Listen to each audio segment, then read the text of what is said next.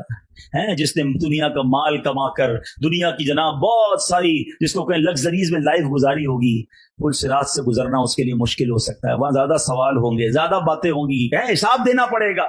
ادھر بھی جس کے پاس لگیج نہیں, جیب خالی, آپ جائیے, آپ کلیئر ہیں. جتنی چیزیں زیادہ اتنی چیکنگ زیادہ. سمجھنے والا دل چاہیے, احساس والا دل چاہیے کہ میں نے زندگی ایسے گزارنی ہے کہ پل صراط سے گزرتا. ہمارے بزرگان دین کیسے لیتے تھے عبرت, کیسے لیتے تھے؟ آج کل سردی پڑ رہی ہے نا, آپ کو پتا ہے سردی کا بھی جہنم میں عذاب ہے. گرمی کا عذاب تو آپ نے سنا ہوگا, سردی کا بھی عذاب ہے. اور ایک ایسی وادی ہے جہاں اتنی ٹھنڈ ہوگی کہ جب مجرمین کو وہاں ڈالا جائے گا تو سردی کی وجہ سے ان کے جسم کے ٹکڑے ٹکڑے ہو جائیں گے. اور گرمی, جہنم کی گرمی, الامان والفیس. حضرت داؤد علیہ نبینا علیہ الصلوۃ والسلام اللہ کے نبی ہے نا, خوف خدا کیسا تھا. ایک روز آپ ایک تندور کے پاس سے گزرے, تنور جس کو کہتے ہیں, ہم بھی جاتے روٹی لینے.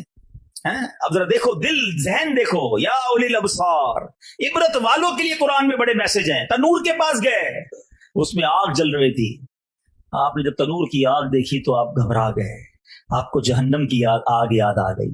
آپ کہتے ہیں کہ یا اللہ, اچھا اب جب یہ دیکھا نا, آپ بے چینی سے زمین پر گر گئے. اتنا تڑپے کہ ڈر تھا کہ آپ کے جوڑ علیحدہ علیحدہ نہ ہو جائیں تنور کو دیکھ کر, روٹی والے کے پاس. اور پھر گرمی کے دنوں میں جب دھوپ میں آتے تو کہا کرتے, اے اللہ پاک, ہم تیرے بنائے ہوئے سورج کی گرمی برداشت نہیں کر سکتے, تو جہنم کی گرمی کیسے برداشت کر سکتے.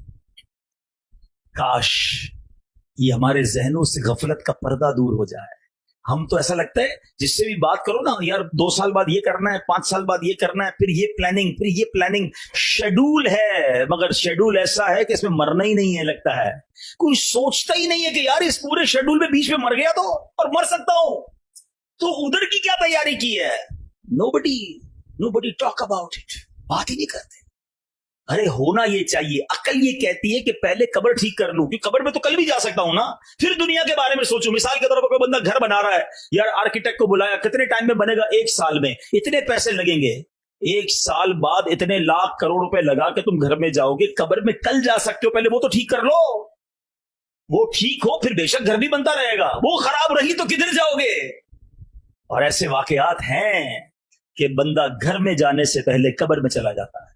میں ایک واقعہ نہیں بھولتا, ایک بار ہم ہانگ کانگ میں تھے اور وہاں دعوت اسلامی کے مدری قافلے کے ساتھ گئے. تو وہاں کیا ہوا کہ ہمیں بتایا وہاں کے اسلامی بھائیوں نے ایک واقعہ کہ ایک بندہ تھا جس نے تقریباً 30-32 سال ہانگ کانگ میں جاب کی. پاکستانی بہت سارے دنیا میں 10-10 سال 20-20 سال 30-30 سال سے باہر ہے, پوری زندگیاں باہر دے دی. یہاں پیسے بھیجتا رہا, گھر والوں نے ادھر بڑی سی کوٹھی خرید لی ہے, پیسے بہت آ گئے. 30-32 سال میں بندہ کما لیتا ہے باہر جا کے پیسے اور سمجھتا ہے بس وہی کرنا ہے, ادھر کمانا ہے, پھر بعد میں عیش کرنے. تو ادھر گھر والوں نے اس کے پیسوں سے, اچھا وہ ادھر ہانگ کانگ میں چوکیداری کرتا تھا, چوکیدار کی بھی تنخواہ اچھی ہوتی ہے, بیچتا رہا, یہاں گھر بن گیا اچھا خاصا. اچھا اب بھی نہ آیا تو خود ادھر چوکیداری کرتا تھا, ادھر گھر کے باہر ایک چوکیدار رکھ دیا کہ بھائی گھر کی خیال رکھو, تھوڑے ٹائم اور پیسے کما لوں پھر ایک ہی ساتھ آؤں گا. 32 سال. اب گھر والوں نے کہا بہت ہو گیا, اب تو آ جاؤ. کہا بس ٹھیک ہے, اب اتنے پیسے ہو گئے کہ بقیہ زندگی مزے کی گزرے گی. سارا سامان پیک کیا, اپنے دوستوں کی دعوت کی, فیئر ویل پارٹی, آج آخری دن سب مل کے کھائیں گے پیئیں گے موج کریں گے, کل سے میں جا رہا ہوں آل دا وے پاکستان, اب نہیں آؤں گا واپس, ہے خدا حافظ. پارٹی کے دوران اس بندے کو ہارٹ اٹیک ہوا, اسی پارٹی کے دوران اس کا انتقال ہوا. جس جہاز میں اس نے اپنا سامان بک کرایا تھا اسی جہاز میں اس کی میت پاکستان آئی. جو گھر جو 32 سال باہر رہ کر مزدوری کر کے بنایا تھا, ایک رات اس گھر میں نہیں گزار سکا, گھر میں جانے سے پہلے 2 گز کی قبر کے اندر چلا گیا. جگہ جی لگانے کی دنیا نہیں ہے, یہ عبرت کی جا ہے, تماشا نہیں. اللہ کرے میں اور آپ سمجھیں, ہم غافل ہیں, ہم نہیں سوچ رہے کہ ہمیں مرنا ہے, ہم نہیں سوچ رہے کہ ہمیں قبر کی تیاری کرنی, کوئی میسج نہیں آئے گا, کوئی پیغام نہیں آئے گا. بہت ساری چیزوں کے لیے الرٹ آتا ہے, ریمائنڈر آتا ہے, موت کے لیے کوئی ریمائنڈر نہیں ہے کہ جناب 4-5 دن رہ گئے توبہ کر لو. نہیں, صبح پتہ نہیں ہوتا اور رات بندہ قبر میں ہوتا ہے, لیکن بات نہیں کرتے, سوچتے نہیں. ایک مرتبہ حضرت ملک الموت اللہ پاک کے نبی حضرت داؤد علیہ السلام کی خدمت میں حاضر ہوئے. حضرت داؤد علیہ السلام نے ان سے موت کے قاصدوں کے متعلق پوچھا کہ اے ملک الموت بتاؤ موت کے میسنجر کون سے ہیں. تو ملک الموت نے کہا کہ اے اللہ پاک کے نبی, آپ کے والد, آپ کے بھائی, آپ کے پڑوسی سارے کہاں ہیں؟ کہ وہ سارے تو چلے گئے, دنیا سے چلے گئے. فرمایا یہ بھی تو موت کے قاصد ہیں, یہ سب پیغام دے رہے ہیں کہ وہ جیسے دنیا سے چلے گئے ہیں حضرت ایک دن آپ بھی رخصت ہو جائیں گے. یہ سب پیغام ہے. میرے دادا نہیں ہے دنیا میں, میرے ماں باپ نہیں ہیں, میرے چچا نہیں ہیں, میں اپنی بات کر رہا ہوں, میرے بہت سارے رشتہ دار نہیں ہیں. اب مجھے اور کس میسج کی ضرورت ہے کہ کل تم بھی نہیں ہوگے. کب توبہ کریں گے, کب اللہ کو راضی کریں گے, کب قبر کو روشن کریں گے, کب حرام چھوڑیں گے, کب تک اپنے رب کو ناراض کرتے رہیں گے. زبان سے بھی گناہ کیے, آنکھ سے بھی گناہ کیے, کریم گناہوں کا انبار ہے میرے سر پر, اور اگر مر گیا تو مارا جاؤں گا. مولا بندہ تیرا ہوں, تیرے سوا کون ہے میرا. خدا کی قسم دل سے شرم کے ساتھ اگر کوئی توبہ کرے نا, میرا کریم مولا وہ ہے کہ حدیث پاک میں آتا ہے التائب من الذنب کمن لا ذنب له, گناہوں سے توبہ کرنے والا ایسا ہے جیسا اس نے گناہ کیا ہی نہیں ہے. اللہ سارے گناہ معاف کر دیتا, پھر بھی توبہ نہیں کرتے ہیں. اتنا آسان ہے, سچی توبہ کر لو سارے گناہ معاف ہو جائیں گے. آج اللہ کی بارگاہ میں سچے دل سے توبہ کرنے کے لیے کوئی اجتماع کرنا ضروری نہیں ہے. ہاں میں جانوں میرا رب جانے, دل سے سچی کنیکٹیوٹی ہو جائے نا, اور بس بندہ شرمندہ ہو جائے اور اللہ سے عرض کرے کہ مولا معاف کر دے. آئے ہائے وہ کیسے معاف کرتا ہے. ایک بار میں آپ کو توبہ کیسے ہوتی بتاتا ہوں. ایک بار حضرت عمر فاروق رضی اللہ عنہ کا دور ہے اور ایک شخص آپ کے سامنے آیا, ہاتھ میں شراب کی بوتل تھی. اب ذرا سوچئے حضرت عمر کا جلال, آپ کی عدالت, اور بندہ شراب کی بوتل کے سمیت پکڑا جائے پھر تو گیا نہ, مارا گیا. آپ نے کہا کیا ہے تمہارے ہاتھ میں؟ ڈر گیا. کہتا حضرت وہ سرکہ ہے. بوتل شراب کی ہے اور کہتا کیا ہے؟ سرکہ ہے. حضرت عمر نے کہا دکھاؤ. اچھا ذرا تھوڑا سا سینیریو سمجھیے گا. حضرت عمر یہ کھڑے, یہ بندہ یہ کھڑا, آمنے سامنے بندہ کھڑا ہو, کتنی دیر کا وقفہ ہوگا بات چیت میں؟ سیکنڈز. وہ بندہ کہتا ہے اب اگر حضرت عمر کو میں نے بوتل دکھائی اور یہ شراب کی ہوئی تو میں گیا, مارا گیا. ود ان سیکنڈز دل ہی دل میں اللہ سے عرض کرتا یا اللہ آج بچا لے, اللہ معافی مانگتا ہوں اور شراب نہیں پیوں گا, عمر کے سامنے ذلیل ہونے سے بچا لے. ذرا سوچو نا کتنی دیر لگی ہوگی بوتل نکال کے دینے میں, مگر تڑپ کے رب کو پکارا, جیسے ہی وہ بوتل حضرت عمر کے ہاتھ میں جاتی ہے وہ شراب نہیں وہ سرکہ بن جاتی ہے. یہ ہے میرے رب کی عدالت، یہ ہے اس کی رحمت. تم سچے دل سے توبہ کرو، وہ تمہارے گناہ چھپا لے گا، وہ تمہارے عیب چھپا لے گا، بلکہ ایسا کریم مولا ہے